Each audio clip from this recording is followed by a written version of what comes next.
three-dimensional vectors, right? Once you incorporate special relativity into quantum mechanics, what are we talking about for vectors? Four vectors. Four vectors. So you're integrating over three spatial ones and one temporal one, all right? And then so you get 4 degrees of freedom for every possibility. All right, so 6 degrees of freedom. So I wonder if there's can we make this easier? And the answer is yes, all right? All right, and for this trip, what we're going to do is we're going to work in the center of mass coordinates. All right, so we're going to work in the center of mass.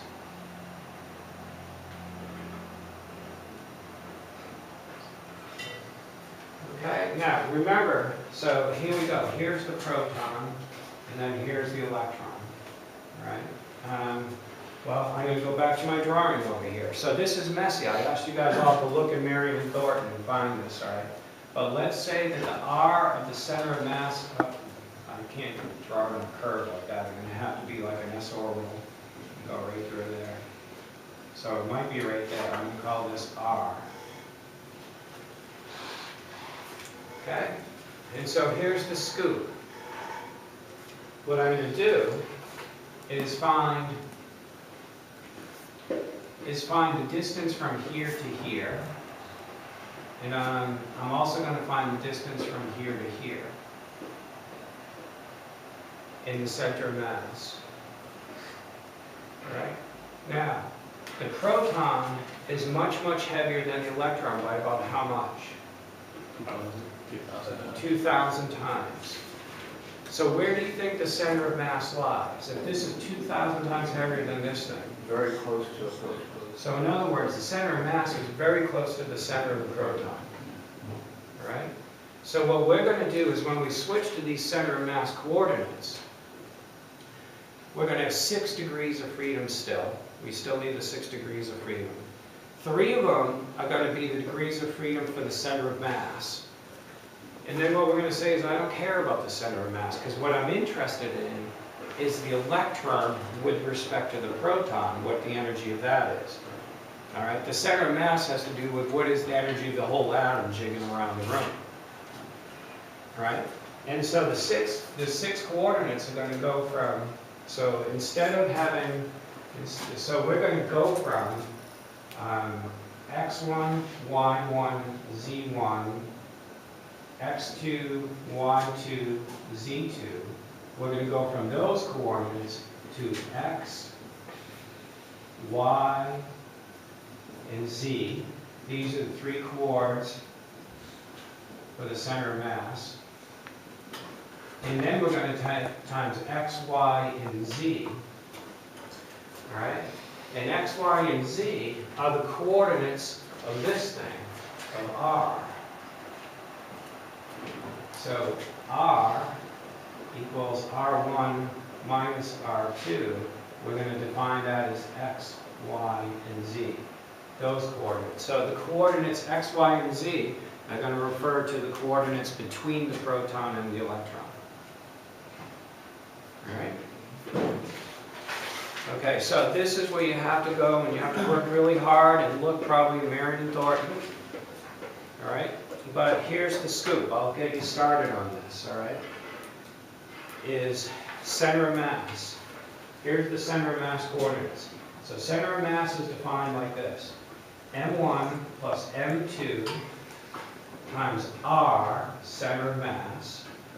So what it is, it's M total times R center of mass equals sum over I of MI RI. That's how to define center of mass. All right, so in particular, when we look at this, it's going to be M total, M1 plus M2, R center of mass. That's going to equal M1 R1 plus M2 R2.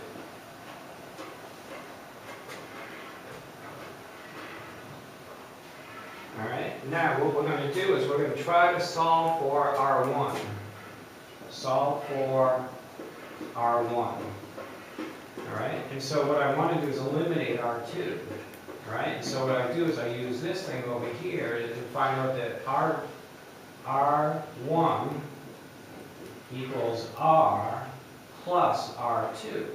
And you guys have to go back and then look at the vectors and play around with your vectors in your head and say, is that true vectorially? I mean, that's a super important exercise. All right, for anybody that wants to teach and teach how vectors add and how they subtract and everything, this is a tricky problem. You've got to work your way through it. All right, and so when you plug this in, oh, I said solve for R1, so I can solve for R2. Sorry, guys.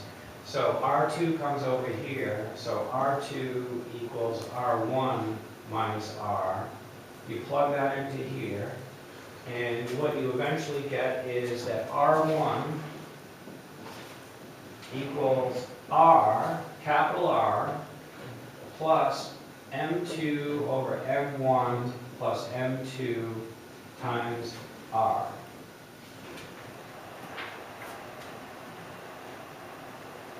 Okay, next, solve for R2.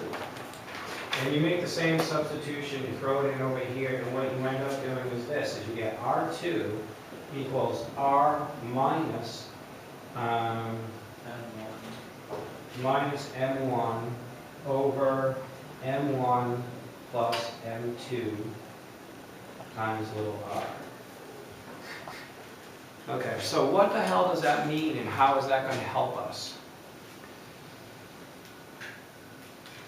All right. Okay, so here's the scoop, and you got to get this.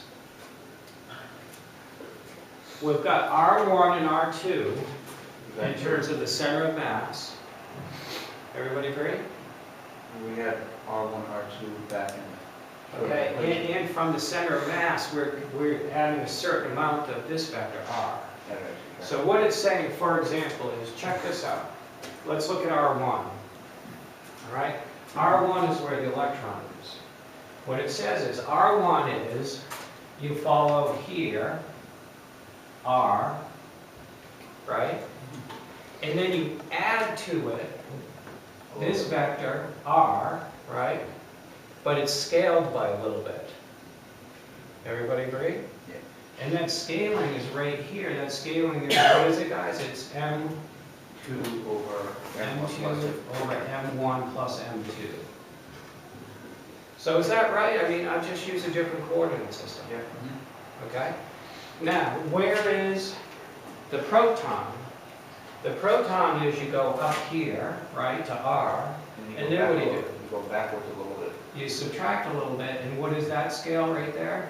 M1 minus over M1 minus M1 over M1 plus M2. M1 plus M2. The magnitude is that, okay?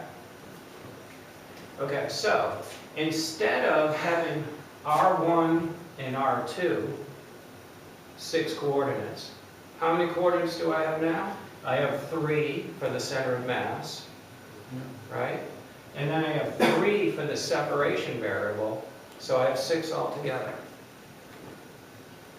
Okay, so have we made life any easier? Here's where it comes out. Right? What if we are talking about M1 is the electron and M2 is the proton? All right?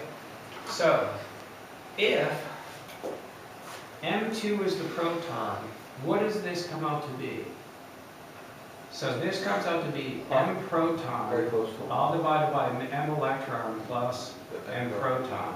Very close to 1. And that's very close to 1. That's 2,000 divided by 2001.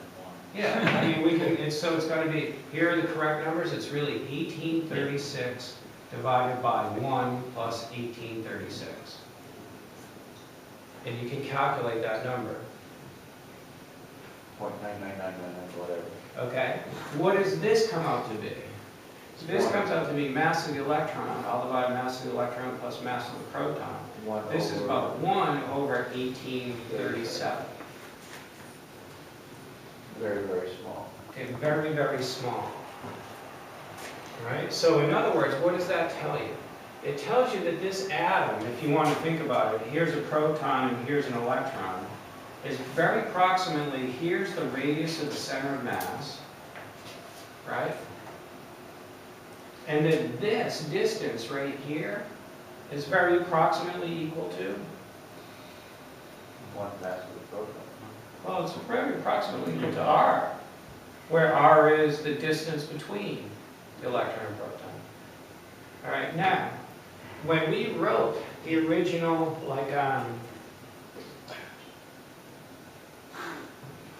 when we wrote the original equation, we needed that distance, R1 minus R2. Yeah. All right? And so now we've got, all right, is that it becomes our new coordinate R. But is it exactly right? Not yet.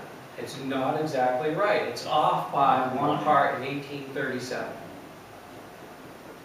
Okay, so the long and short of this whole discussion, it is confusing and hard, but absolutely critical, because this change is 1 part in about 2,000. All right, but when we start doing finer spectroscopy, what type of changes are we talking about? You know, if we're talking about hyperfine structure and even further out, those are parts in 100,000. All right, so this is kind of a big deal. Yeah. All right. When you go through and make all these substitutions, what you get is the following. Okay. Make all these substitutions and make sure you can follow through this whole discussion in this homework question. Is that the Hamiltonian breaks into two. So when you get all done with this, you get something that looks like this. You end up with minus h bar squared over 2 m1 plus m2 del squared r times psi minus h bar squared over 2 mu del squared r times psi plus v of r times psi equals E total times psi. Okay, so that's what our new Hamiltonian looks like. All right, and so what is psi now a function of? So it's not a function of R and small r. So let's do this. Let's do psi r of x, y, and z, the center of mass coordinates, times psi of little r times x, y, and z, which is just little r. All right, and if you do separation of variables and put it all back into here, you get a further breakup, and it looks like this. It looks like minus h bar squared over 2 m1 plus m2 times del squared r times psi r equals er psi r. And then you end up with minus h bar squared over 2 mu del squared r psi of r plus v of r psi equals e little r psi of r. And psi of little r next to gr. Okay, now, is this looking familiar at all? Back to one of the original That's one of the the well. Sure. This is the Schrodinger equation that we did very naively. Remember when we started off with the Schrodinger's equation and I said, let's solve for the electron, and all of a sudden we just wrote down one kinetic energy term, and that was for the electron? All right? We did that kind of naively, but that was actually a two-body problem. But I've essentially taken this problem, which is a two-body problem, broken it down to a one-body problem, right? And this one-body problem is exactly what we know. What's the only modification? Instead of 2m, it's 2 mu. Okay, so, by the way, and mu equals m1 times m2 over m1 m1 plus times m2 over m1 plus m2. So that equals mass of the electron and then mass of the proton, all divided by mass of the electron plus mass of the proton. All right? Now look, if we were going to estimate, this is kind of like mass of the proton on the bottom, and on top mass of the proton would cancel. So a not bad estimation is this is mass of the electron. So if we put mass of the electron back in, we would be back to the original. the original problem that we started with. All right? But if we use the correct mass, let's see what this comes out to be. So this is 1. So this is ME times 1836 ME, all divided by 1837 ME. And what does that come out to be? Anybody have a calculator? You don't want the what? What's that? You want the actual values? Yeah. Yeah. I might have the calculator. So it's 1836 divided by 1837. What's 1836 divided by 1837?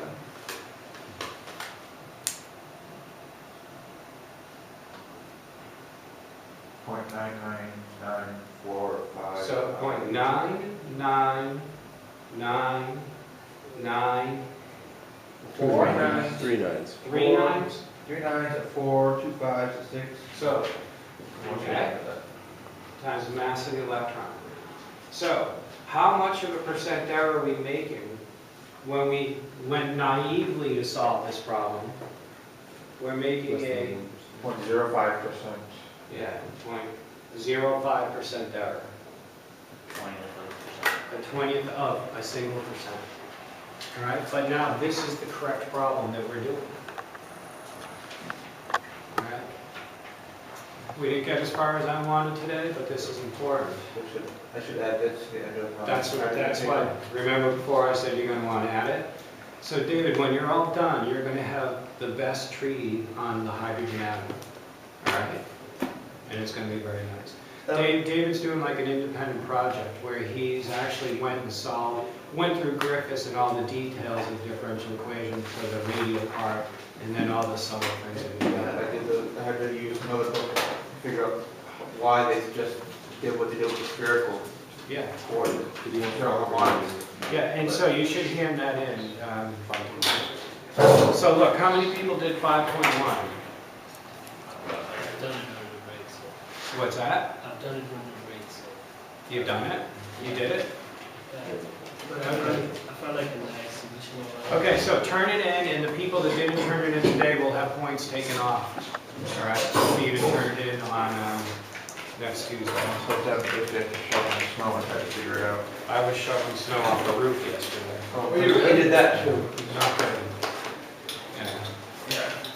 And beat, Shovel the driveway, shovel the roof. yeah, and then shovel from the roof, and then shovel it off the road, off the And house. then they go back down, re-shovel the That's right. driveway.